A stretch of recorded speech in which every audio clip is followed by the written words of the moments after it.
Yeah, hi guys. My name is Nate. I was actually on New Blood Shift almost 6 years ago. So it's quite a transition coming from like not even having gone to uni, like a lot of the people in the stands, to working in advertising and working with brands through that, which actually came through D&AD Shift as well, and then going into kind of starting my own thing. Hey, Laura, a client in the audience. Amazing. And yeah, like we're here to kind of talk a little bit about that journey. Anita's journey is quite similar, but what do you do, Anita? Yeah, my journey is somewhat similar. I did go to university, which may or may not have been the biggest waste of £40,000 ever. But I started in advertising, and then I moved to London, and I created Diet Paratha, which is a platform that celebrates the best in South Asian talent and creativity. So I kind of got my own agency going on now. But me and Nate actually consult together on a lot of stuff as well. So should we get straight into it? Yeah. So we've got a series of questions we're going to ask each other, and then we're going to have a Q&A. So we should take about 40 minutes and then move on from there. So Anita, how did you get into advertising and what roles did you do? What was the start? How did I get into advertising? So I started in graphic design. I dropped out of school. I somehow made it into university with my graphic design portfolio. And I started actually working for a creative recruitment agency, which was, I mean, it felt like I was on the cusp of like what I really wanted to do, you know? And during my time there, I helped like build a website, and I was just doing kind of like almost like agency-like stuff, like project managing a website and project managing people and all that sort of stuff that kind of stemmed a little bit further than recruitment. I went away and I applied just through like a freelance platform for a job as a creative producer at JWT in Auckland, and I stayed there for 5 years. Someone took a chance on me with no experience, and I went straight into freelance and kind of just learned the ropes there. I had a real 360-degree view of what was going on. New Zealand's obviously a lot smaller, the agencies there, so you get to wear a lot of hats. And that was my entry into advertising. And we spoke a little bit when we were talking about this before about how you'd been in multiple roles, right? Like you didn't start out as a producer, right? You started as a... Well, I started as a junior producer, yeah. And then from there, I kind of started wearing so many different hats. The social girl left, so I became the social girl. The media girl left, so I became the media girl as well. So I started learning trafficking and production and digital production and social. And by the end of my 5 years, I was at a really senior level, and I was really ready to jump off into my own thing. Yeah, I feel you. And I think like a lot of people are very open to use the term like creative director these days. Like, how did your transition from like production and like doing this media work kind of take you towards being a creative director? Honestly, trial and error. I think that it's all just practice, and it's all just kind of getting out there and showing the world what you've got, especially when you're in institutions that don't grant you titles like that. Not that my title is made up per se, but it really was from the work, combining the work that I had taken in agency as well as using my own resources, going to my friends and creating projects and sort of starting to carve my own lane and in what I'm doing with Diet Paratha, and then starting to get like, I guess, really respected clients and taking on creative directorial roles in that. So it's almost like I barged my way into it. Yeah. But your story is really interesting because I know you just mentioned you didn't go to university, but your entry was through New Blood. Yeah, so it was mad. I guess like I've always been interested in commercial creativity, and like you said, take leaps. So like I'd started out having like a clothing brand, like doing events when I was younger, always with this like tie to the things I was interested in, right? Like telling stories from like marginalized groups and from like my reality, and then also like making sure there was some sort of like impact. Like my events were like club nights for like underage people because my parents wouldn't let me go out.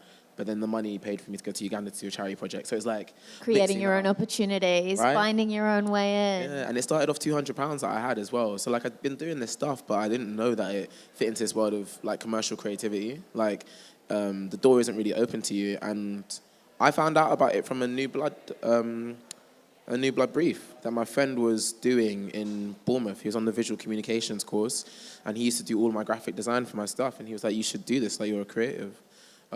So yeah, it's crazy. that the door opened like that. And then I got into Shift and I was able to start pivoting my skills. I was super lucky, super lucky. But I think, like you said, it's creating your own things outside of those spaces as well as within it. Because like for one of my events, I think it was after Born and Bred Festival, we wanted to do like an after party kind of thing. We had this crazy lineup with like crazy cousins and stuff. And I used Snapchat to do this like grime karaoke and made like wayfinding from the festival to the venue, which was like maybe a 20-minute walk away. And for me, that was just fun. Like people were sending these crazy like snaps of them and their friends licked like, from a festival to come to the party. And like, yeah, they were trying to win Sambuca shots, right? Because, or not tequila, I don't like Sambuca.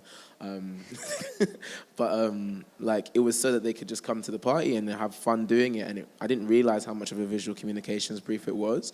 But that was the work that got me into Shift. And that was just fun.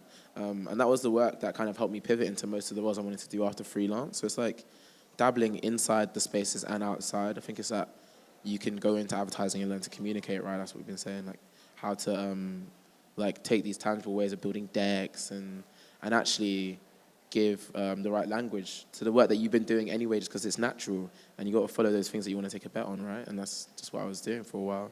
For sure. Yeah. And would you say like the art of starting and taking those leaps of faith was integral to building your own community with cultural relevance? Yeah, definitely. Like I think I was lucky enough that through like Shift, I had this brief that got me an internship with Nike and AKQA, and I was already at Wyden's. So I'd gone into Nike and I'd been doing this stuff with other communities, but not always, they had to meet the business objectives, right? Yeah. So it's like, I have to, there's all these people I want to work with that I can't do it through my work, so I had to do it myself. And I think the integrity comes from just actually doing it and building and listening to their needs, right? For sure. Yeah. I think it's all, it's like great. I feel like everyone has so many ideas, and it's great that you've kind of taken these moments and almost commercialized them in a sense. Yeah. But what would you say, I mean, after, how many years did you work in advertising for? Probably like 3. 3? Still freelance work even up to now, like strategy. Right. Yeah. So I was about 10. What would you say were core skill sets you took from advertising to transfer into the work that you're doing now? Yeah, I think maybe the deck building, definitely really deck powerful. Building. And like we underestimate the account holders, the people who build the relationships with brand as well. Oh, for sure. Right? Because like who's gonna basically open up the purse strings? Who's gonna advocate for your idea in those spaces? It's important to build like strong relationships and also be able to like manage the feedback loops of how to make the work better, both for the brand world and for your world, right? So like knowing those sorts of like negotiation skills, I think were amazing. But like, what about you? What did you think was? I would absolutely say negotiation skills. I think that's kind of like where we're at a little bit of a loss. Even now, you've got all of these people kind of in these grassroots situations like Nate and I, or like, should I say were, because we're probably more on the commercial side of things now, but knowing how to talk to brands, knowing how to build budgets, having like oversight on that from working in advertising was really important to me. So I knew that I was charging my worth and I knew how much money these brands had from the get-go. 100%. But also selling an idea, like you said, like building presentations out, just from simple sort of structures that we often talk about, like an insight, an idea, and an execution, and just being able to relay those ideas to clients to buy into my own community venture to in turn capitalize it. Yeah, and simplifying the complexity of it, right? Because we work in such like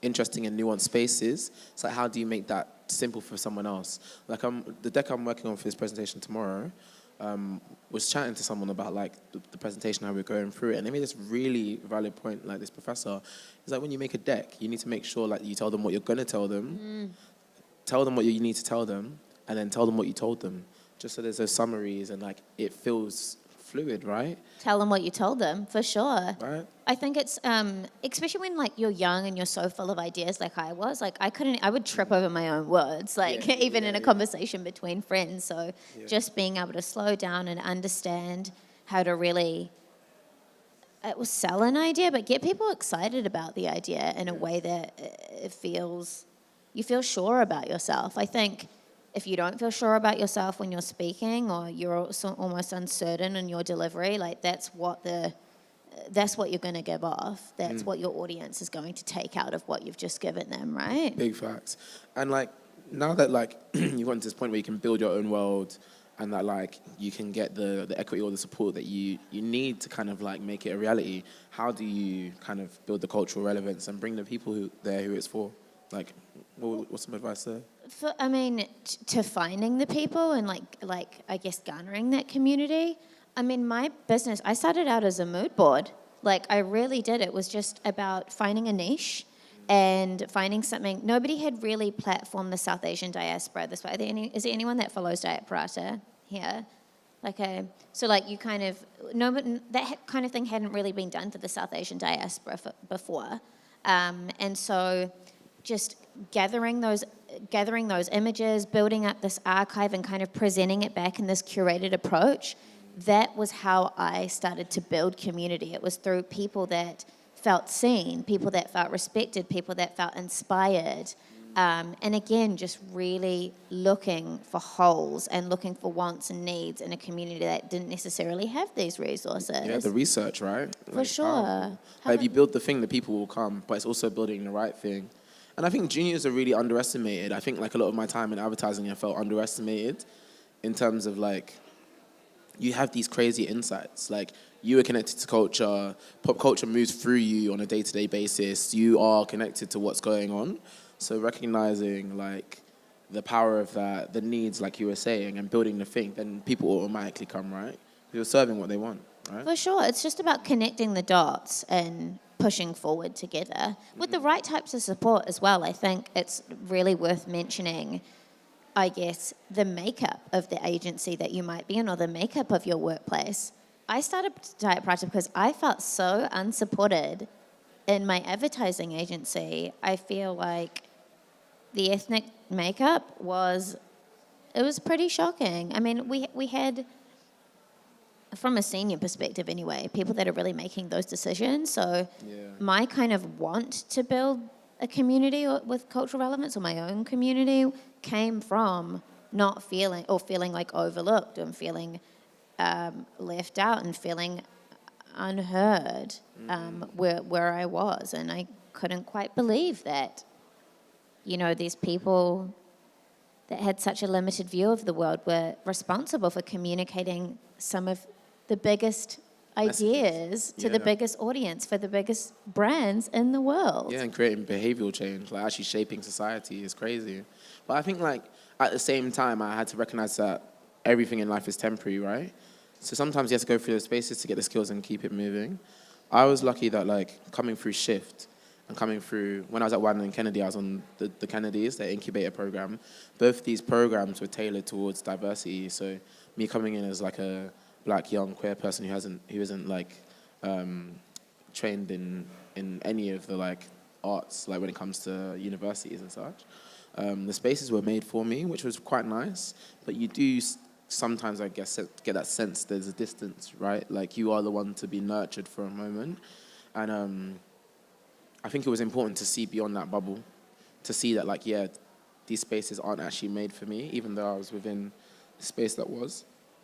And I feel like that made me recognize how temporary some of these adjustments need to be. Whether it's like being in one agency and needing to go to another agency, being willing to like move job just so that you can actually like build your potential. Like going from Wieden's to AKQA gave me the chance to work with digital more, and like that's where I built Nike's social strategy that actually ultimately got me in-house at Nike. So it's like pivoting towards my needs was really useful, and recognizing that like there's these ways of operating that these spaces have, right? Like the way they pitch, the way they meet clients, the way they propose everything is important because these are tools you can take with you. And like, yeah, I thought the diversity was quite off. And I wouldn't say it was performative, but like there's something hegemonic about a lot of spaces, right? Like you end up going into them and they're not necessarily feeding your culture. They're expecting you to adopt theirs. Like, can you bring your full self to work? And the answer to me, for that question for me, was no. Yeah, so let's work out which mask you're wearing today because we all have a level of code switching and what you can gain and learn from it so that you can build your own thing, right? For sure, but I also think that's why spaces like these are so important as well, because you can come together, you can connect with people that are outside of your workplace, you can connect with people that are doing similar things to you, connect with people that are interested in the same types of, I don't know, design or music or whatever, and it's just about, I think like networking is so important as well, because Yeah. quite often you're not going to get what you're after. Yeah, and sideways as well. Just people doing interesting things. Like I literally, what was it? We had a call. Yeah. Our first chat was the The call, Gucci right? project with Days. Yeah, but we called. Like, we had a call before that, like a week before, right? Before I got that project, I think so. and it was like, oh, I love what you're doing. Yeah, yeah. We were talking about Gaia's Garden, that project I'd made, and I was talking about like Diet Paratha and like how you'd blown up, and like just seeing you do a thing with the bags and the stickers and being like a viral sensation, but also platforming this really amazing like perspective on your community was just stunning, right? And if it wasn't for that casual conversation, I don't think the Gucci project with Days would have come about. Yeah, for sure. I think like shoot your shot is another like great piece of advice. If we are dishing out advice here, but the power of the internet, like I think to your question before about like building communities and when we were touching on that, I didn't have the internet when I was growing up. Like I really didn't. Like I had like a Nokia 3315. It was like weighed like 5 kgs, but Instagram is amazing. Like, DM people, use your resources, like, find community in that way as well. It's so powerful. And, you know, ever since that phone call, like, I was in awe from Gaia's Garden and what you'd done there from a commercial development perspective and a sustainability perspective. Now we're consulting and now we're sitting here. And it just, I think the world seems really large sometimes, but sometimes things are just, they're just right in front of you. Literally. And with your peers as well, right? Like, even when we were consulting guys, Anita has everything to the dot. We did this, like, consulting piece with this alcohol brand, and just seeing Anita's budgets. You know, that's still my template for budgets. Like, Yeah. the templates, the knowledge, and the resources and tools that, like, you can share with your peers, especially as things rapidly change, like around social, around the way that we engage with like clients and brands, like so important and so crucial. And it becomes like this backbone to being able to make something. Yeah, Crazy. I mean, the budgeting thing's crazy, right? I think, especially when you've got all of these brands and agencies and stuff trying to capitalize from the bottom. Like, they're trying to take what's happening in grassroots and basically replicate that for a car brand or I see some people nodding, like, you know what I mean? So it's important to have that, I guess, what do we call it? Alliance. A community alliance, like Coalition. between your peers to really sort of keep things transparent and keep us all winning at a specific level. Yeah, 100%. 100%. And like, when do you think is a good starting point to like jump into what you want to do as well? Like, when do you reckon you have all the tools, you have the right amount of people around you? What was the sign that made you think, yeah, I can leap into doing this full time? To my own thing. So I was kind of like you. Like I tried so many things when I was young. I had a jewelry brand and I was selling like all the stuff and doing all these bits and pieces. But I really, truly believe that after like about 10 years of working in advertising, I mean, the pandemic hit. That was like a big sort of time for me. I think it was a big time for everybody, just to reflect and see what was going on. I knew that I had something with Diet Paratha. I'd started it in 2017 and I was just slowly building it up, like a mood board. Pandemic, I was like, yeah, this is it. Let's go. Post every day at 6 o'clock. Literally every single day. I did not miss a day. Like, look at my post in 2020. And around about that time, I was freelancing for an agency. And God, it was so boring. It was so boring. I remember like waking up every day just being like, oh God, like I can't do it. Like, you know, your to-do list is quite short, but just like I delay it and I just was not motivated. You know, posting every day at 6 o'clock. And all the brands at that time were looking for communities to partner with. They were like, okay, we need to make content. We need to make quick, fast content that doesn't require a lot of production because we've got all of these restrictions around social distancing and whatever. And then the Burberry team followed me and I was like, oh shit, this is amazing. Special projects, lady called Ruby followed.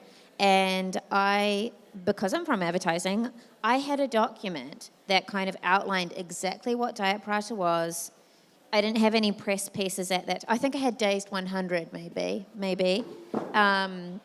And I just started I created a document and I wrote about the research pieces I was doing. I wrote about the types of posts I was doing. I did this whole thing on side profiles. I did all this thing around nudity in the South Asian community. And I sent that to them. It looked like a pitch, right? I only had my research to go by. I only had my mood board to go by. Had the meeting.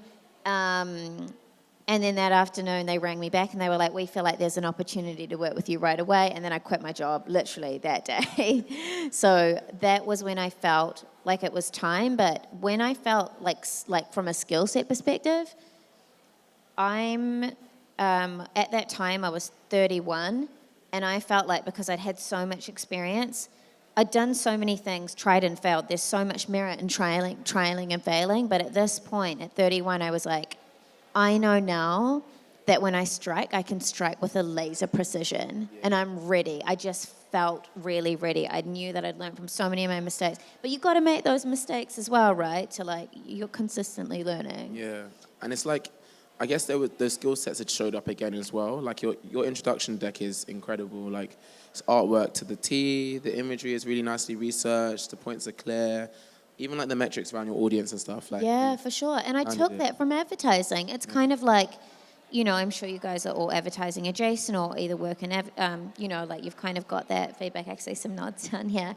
But it's just replicating those documents and applying them to yourselves. Like, I feel like I've always advertising really builds those skill sets up for you. You've got the method. It's just applying it to yourself instead of applying it to these brands that you're working across or applying it to these specific projects and things. Yeah, and just showing up. Yeah. How about you? In terms of when I made the jump. Yeah, like when you felt like you were ready, because you kind of started grassroots originally, right? Yeah. Like it's almost like you started. Yeah, because it was like 2019. No one was really having super intersectional conversations all the time. So I felt like it was necessary. And like literally I was just next door. We had the Arches with Nike and we turned it into a community space. So I was getting to program stuff there and work with all these amazing collectives. But when things weren't speaking in the Nike voice, I was like, it's time for me to do it myself.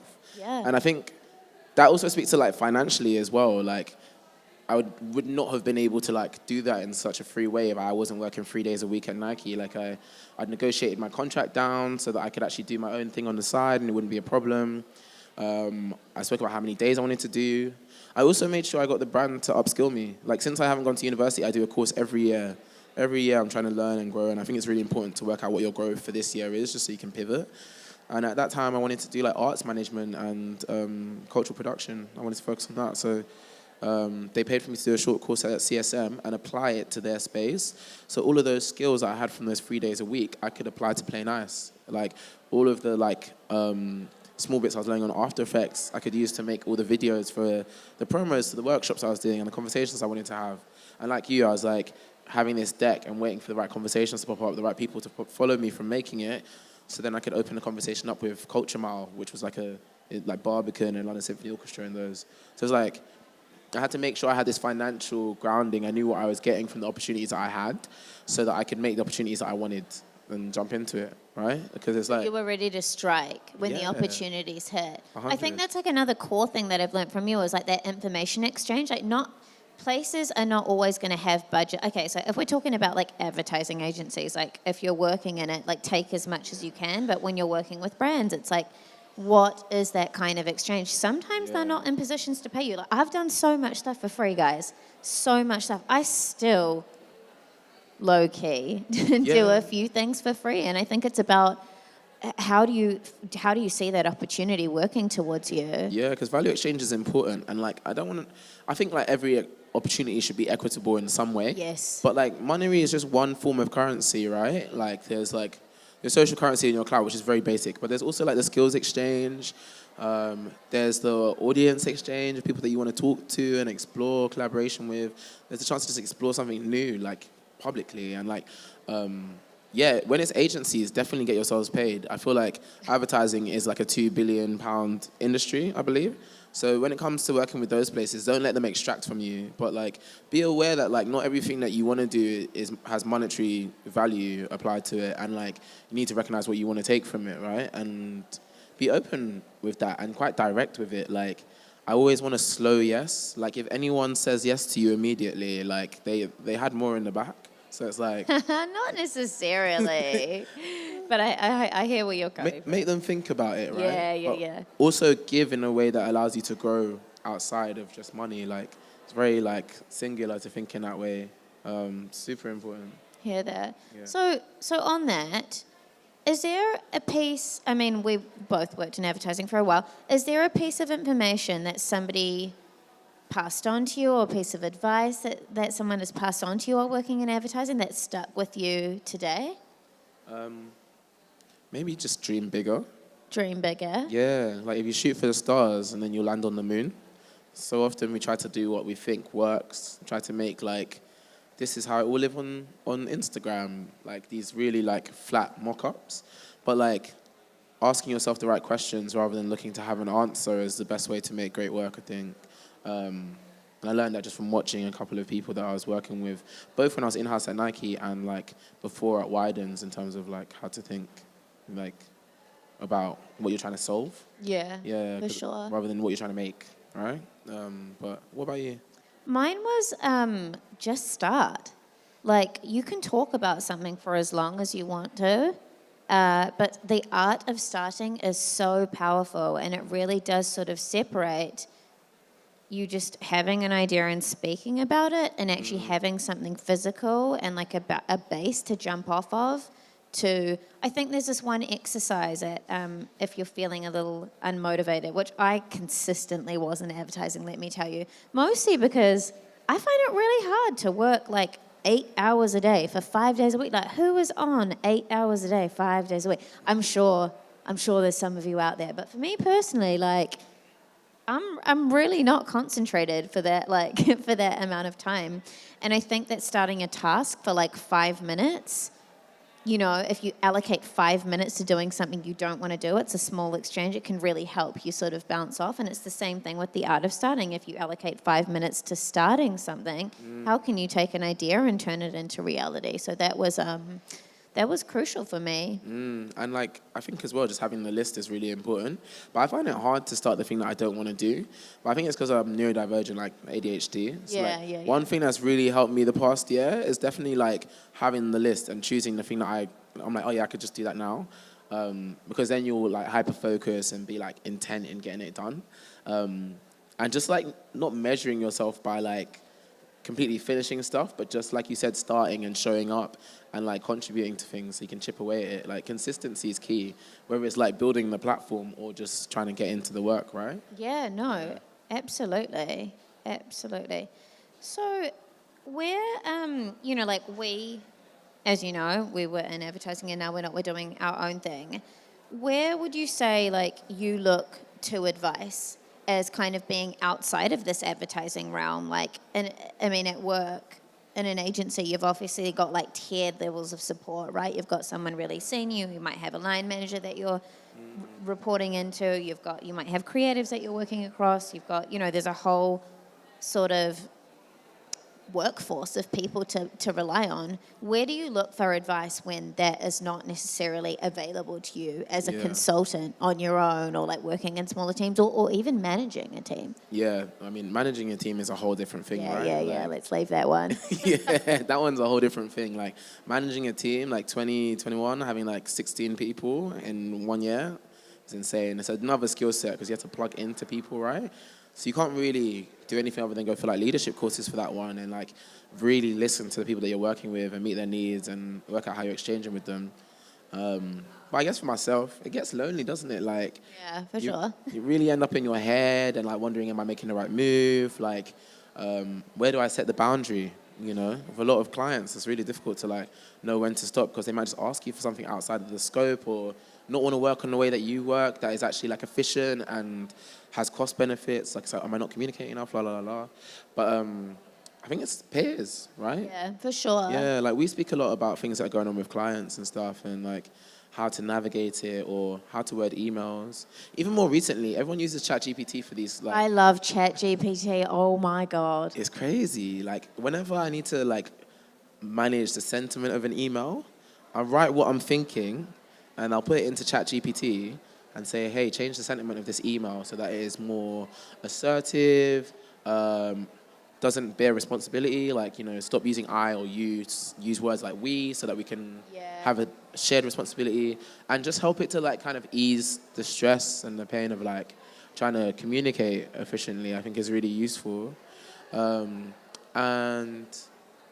I don't know, like I think trusting your gut. Yeah. Trusting your gut is important. Trusting your gut is a great one. But I think everything that we kind of do sort of comes back to community, right? Like we've built these communities that have cultural relevance, but also the support is in the community, the work is in the community, the love is in the community, like the resonance is in the community. It kind of just comes back to like, how are you utilizing that? You can, and I feel like we're lucky enough to have built these communities that do serve in all of those pillars. Yeah, 100%. And like if you tend to their needs, then you're almost never wrong as well, right?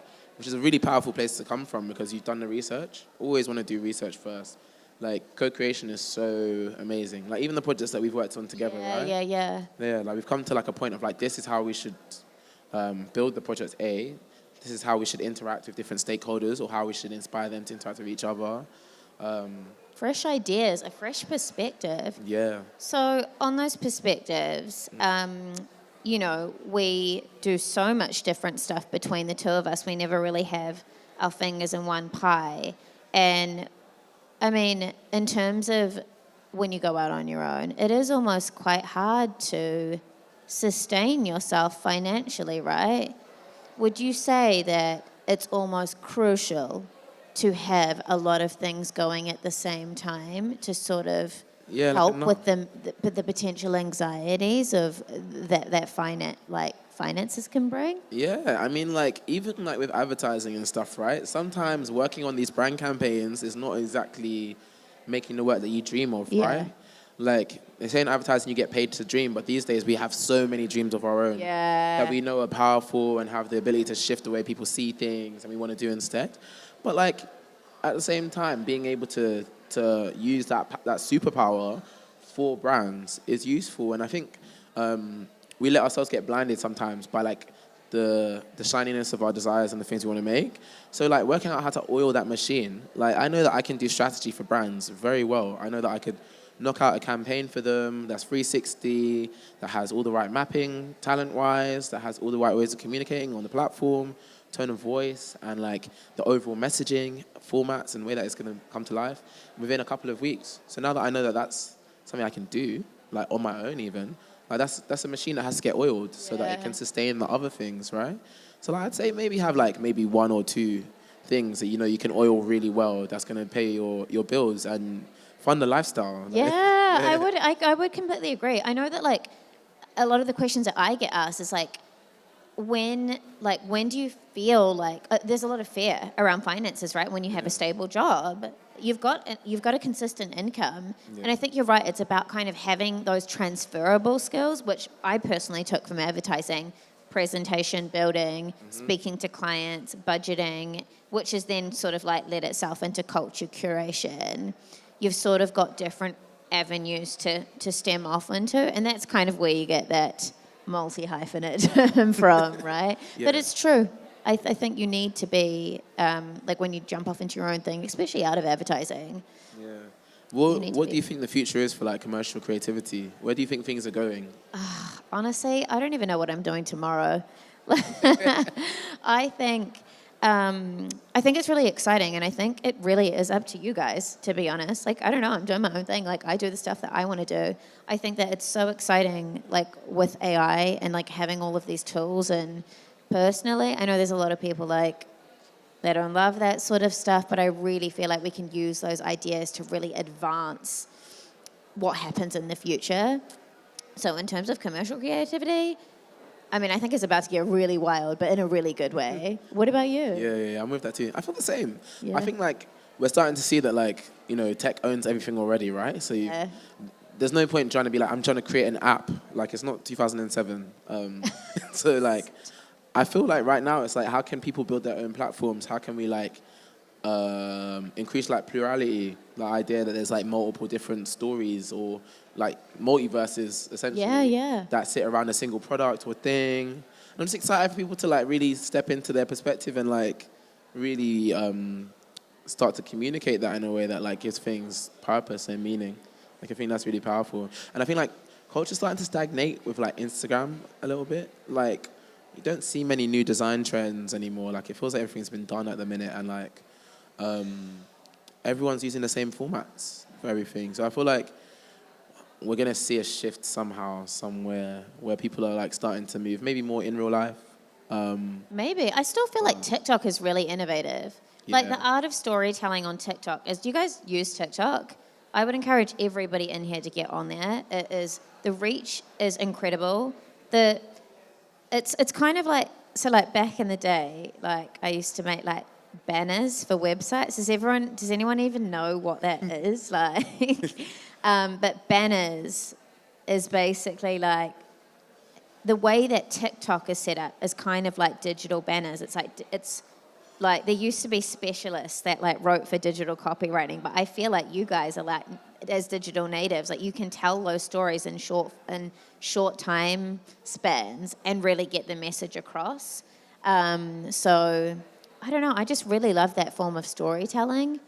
I don't know how that will reflect in real life, but I guess the in real life element is like, it's the documentary part of it, right? Yeah. Sorry, I've gone off on a tangent, but get on TikTok if you're not on it, because damn, like... It's amazing. Like, it changes lives. Like, it really does change lives. Yeah. Should we shoot some questions? Yeah, literally. We've got about 20 minutes left, so... Yeah. Does anyone have any questions? Yeah. I think we've got a microphone over here. Oh, okay, cool. You go that way. I just wanted to ask, with starting young and most of your work being like tied to your own culture and like the things that you're really passionate about, how do you deal with knockbacks from either like getting bad feedback on that work or even like not winning in competitions or those kind of things? How do you deal with that? And then how do you keep going trying to produce work that is still tied to your personality with the fear of like people not understanding it or liking it or just kind of passing by it and not really understanding what you're trying to say? I mean, I've got ADHD, and with that comes like rejection-sensitive dysphoria, right? So it's like sometimes I get feedback, and I'm just like, "Raw, like, do you hate me? Like, what was that? Why? I'm gonna kill myself." But like, I think the key thing with anything is building resilience. Like starting young is really like it's a blessing because you're allowed to make mistakes. So make all of them.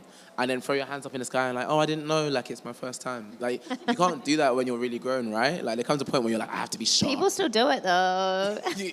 Yikes. But yeah, I think, like, make the mistakes. I don't know. What do you think?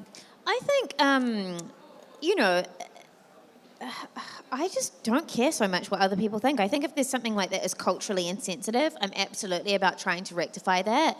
And there are a lot of, I guess...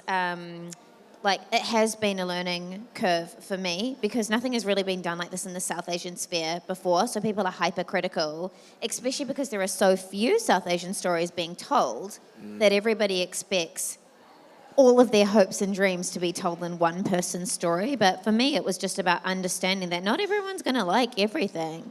I mean, from an audience perspective, it's just like adapting and adjusting. And I think the beauty of the internet is like something can be major news in the morning and be gone by the evening. So I think there's so many different ways to sort of combat that, but ultimately it's just like getting up and trying again and also just not really caring that much about what other people think. Or like what kind of success metrics are you sort of speaking of? Is it more like negative comments or is it more like projects that didn't really hit the mark as to what they were supposed to do? Or yeah, I guess like either maybe it comes from maybe not explaining what it is like fully in a way that someone who isn't part of that culture doesn't understand, because obviously the industry is still very much like old white men, and trying to explain it to those when you come from like an Asian background and trying to explain what it is that you're trying to put forward, or even just, you know, trying to understand whether or not is it if, say, you've put something in a competition or things like that and it's kind of been overlooked, or maybe, is it because the work actually isn't up to a certain standard, or is it because they just didn't understand it, like the judging panel wasn't for you or for the work you're producing? I think with that, it's really important. I found with advertising that was difficult. Like when I was working on Nike's social strategy, it was just after Nothing Beats a Londoner, and I was lucky to get to shadow and have some input on that, like at Wydens. And then going to work on his social strategy, one of the massive things that actually came out of it was that there wasn't a lot of South Asian representation. And that was like going crazy all over Twitter. Everyone had like lots of valid points to make. So I recognized that I couldn't try and put it into a 4-page deck or anything to try and like explain that people were being left out of this massive piece that was supposed to be representative of like a super diverse city.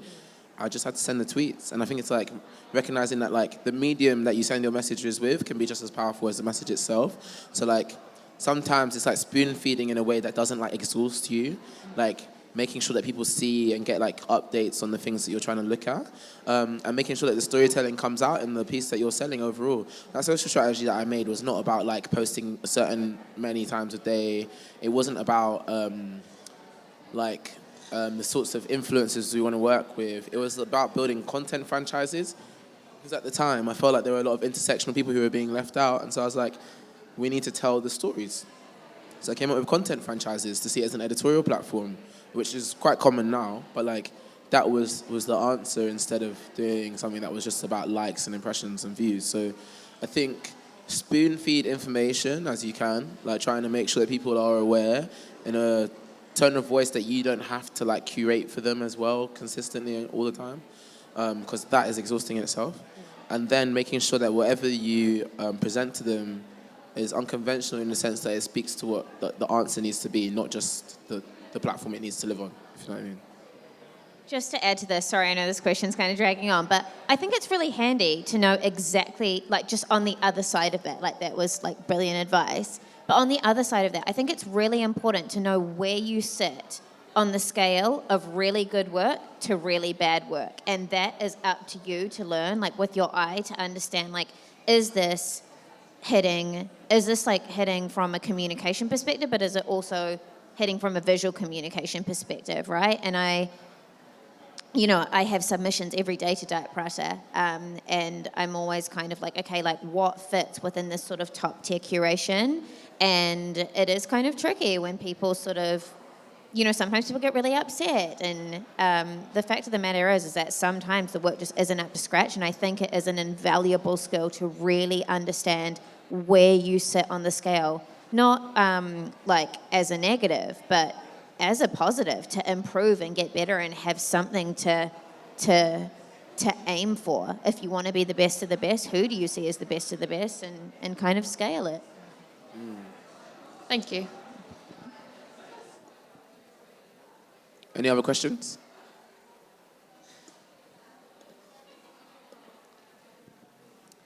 I have a question. I think it's geared more towards Anita, but both of you guys have like an entrepreneurial vibe, so I'm interested to see. Can you hear? How about now? Okay, I'm just talking real loud. Okay. My question is geared more towards Anita, but I think both of you guys have an entrepreneurial vibe, so I'm curious to see both of your insight. For you, Anita, you talked about how you started with jewelry, and then you moved on to another brand, and then another until it landed. And then for you, Nate, you talked about you did like these Snapchat and these situations. So how did you have the like endurance to keep going? Because I want to use advertising to create my own brand, but I have a clothing brand right now, and it's really cool and it's going great, but it's not hitting the marks that I want to hit. And it's like, do I start over? Do I quit? Do I do a different one? Where do I pivot? That's my question. The things that I was doing naturally ran their course, and I was just doing for the sake of like doing something. Like it wasn't like I was, I obviously was passionate about it. It just kind of ran its course. And like sometimes when things run their course, you're like, okay, it's over. Like for me, it's when I kind of started feeling a little bit embarrassed about it. But for you, it kind of sounds like maybe you needed like change in direction and like kind of revitalize stuff. For me, the biggest sort of like motivator is seeing like what my peers are doing. Like, what is Gabriel Moses doing? He's the sickest photographer out right now. Like how, like again, where am I on that level, and how can I kind of pivot to kind of, not replicate it, but like be more on that level. So it's just taking those shifts and recognizing exactly where you're at. And as soon as I kind of recognized I wasn't in those spaces, it was about either upskilling or like going to events and networking and how can I get people to either collaborate with if I didn't have any money at the time, or to pay to create stuff that kind of goes in the direction. And I think that when you have your own brand, we're so used to just doing our own everything, right? It's impossible to do everything. Thank God for ChatGPT, though. Like, can I just say, like, real quick? Oh my God. But sometimes it's best to let other people take the reins and other people sort of have a crack at it. And new perspectives is always great. But I know I do understand that when you have a brand, it's so dear to your heart. You don't want to give your baby away. You don't care what nobody's saying about it. You just want to. You just want it to be your own thing. So I hope that was clear enough advice. But that being said, though, I feel like when you need the break, you need the break. Like, exhaustion is very real. And I think we're in a weird time. I think everyone's, like, trying to learn to say no, right? Like, everyone's, like, learn to say no. But there's this really amazing, like, black feminist author, Audre Lorde, and she has her essays about the erotic, exploring the idea of how, like, you can talk about the patriarchy, and imperialism has like co-opted this idea of sensuality into the porn values, right? Feels like a faraway concept, but sensuality is about senses and how you feel within yourself, right? And so rather than searching for your no, I think it's important to find the thing that's an erotic yes, right? And that's what she talks about, like, what is the thing that makes me say yes? Because those are the things you should always steer towards. Because it's like really important to really like work out and do the things that you would do for free. Right? If you can do the things that you would do for free and work out how to make money by them, then you're laughing. And sometimes you need rest on the things that you don't want to do, so that you can explore and find like comfort in the things that you do. So I hope that's helpful to you. Hi. Thank you both for talking and sharing your experience. I just wanted to ask, during your whole journey towards getting to where you are now, did you ever kind of suffer from imposter syndrome, and what were your kind of like combats for dealing with that, and how were you able to kind of move forward from that? I'm going to answer with a really wanky answer. We were just talking about that delusion, right? And it's like just knowing that you've got it in you. I never took no for an answer, ever. And I kind of just had that inherent belief that even when like I had those setbacks, I was kind of like, I can do it better. Like I know I've got something to give. And I kind of framed it that way. But I think I was in a bit of a unique position because the people that were kind of saying no to me were like these gatekeepers of the industries and people that didn't really understand cultural sensitivities and like those pushbacks where it was more rooted around that sort of stuff, as opposed to you don't have the resources and things. Like I've been really lucky, you know, with like getting my degree and like being in an agency with lots of resources. So mine was really just taking those no's and like finding ways to turn them into yeses, as opposed to marinating on the no's, right? So that's through like community building or like finding communities that kind of have similar experiences, because I truly believe like we're stronger together, especially for like the South Asian community. We haven't had a lot to hold on to.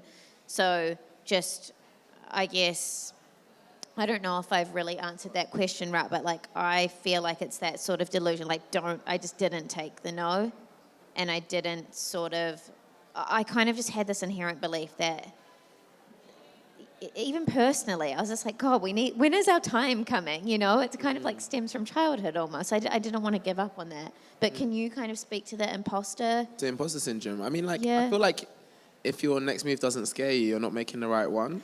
Like, your next move should shake you to the bone. Yeah. And it should make you feel alive, like, in your body. So, like, I feel like I experience imposter syndrome so much. But, like you said, with cultural sensitivity, I'm very fearful of, like, stepping on people's cultural competencies and not being, like, sensitive enough to, like, speak their truth or to campaign for them or advocate for them in the spaces that I'm in, because that's what I'm really about. So, I mean, I feel like an imposter because I'm taking information, knowledge into spaces that wouldn't usually listen to this and meet its needs. But I do that knowing that I've researched and I know exactly what I'm talking about, what it needs to be landed. And so, like, I think sometimes you have to step into it. I think people do misconstrue fake it till you make it. Yeah, I think so too. I think it's exactly that. And but I do think that like, there's power in community. So like go to spaces that you do feel welcome and try and work within those. Especially if are you South Asian? Yeah, we're the second largest ethnic demographic in this country next to British white. So like there's a lot of us, and I feel like if there's anything that the last like couple of years have taught us is that we're out here. Like our time really feels like now, right? Yeah. So Definitely. so I hope that answered your question. Yeah, no, it did. Thank you. Thank you. Any other questions? Hi, thanks for the talk. And actually, I'm a Southeast Asian myself too, and I recently moved to the UK a couple days ago. So I was welcome to London. so I was really curious about like in terms of finding a job in the advertising agency, like which path do you think is the best way? Like LinkedIn DMs, recruiters, like going to events, or like. Because I'm trying to do all of them at the same time, and I don't really know since like a couple months ago, and there's really not much like going on. So I was just curious, from your experience, like what would be the best like approach? To entering the advertising agency? I think all of the above. Networking, being at events. We were just talking about one of our friends, Shani, the other day. Do you want to talk about like her story? Yeah, Shani is incredible. So she moved to London from Birmingham. And she was on an internship, like a PR internship. I think what was really exciting about her story was that like they weren't really making the sorts of things that she wanted to make. Like all the PR girls were reading Glossier and these things, and she wanted to read Fader, and she was into hip hop. So she just like started making a newsletter that she shipped around Iris as an agency on an internship. That really showed how distinctive she was and her viewpoint on culture. And ultimately, she ended up leaving with the head of the agency and starting her own, which is now called Elephant Room. They're quite big and they work with D&AD as well. But from networking and stuff, right? Like Yeah, like being she out connects. and about, like just going everywhere, having those conversations. I realize that we're kind of pivoting from finding a job, but I do feel like those conversations can really lead you places. Yeah. And being in spaces like this, talk to everybody. We were just Yeah. saying there was a person when we were kind of wandering the halls down there who just spoke Caitlin. to us and said, I don't know if they're here. Was it? She was in the booth. I think it might be Bournemouth's booth. Yeah. But she literally came up to us and offered us the... Gave us a book, started telling us all about her project, and it's just that proactiveness that is really crucial. Obviously, like LinkedIn and all that sort of stuff. Yeah, but with LinkedIn as well, I don't think there's any fear in being like, hey, like I'm open for work. Everyone does their, I'm reintroducing myself here posts, right?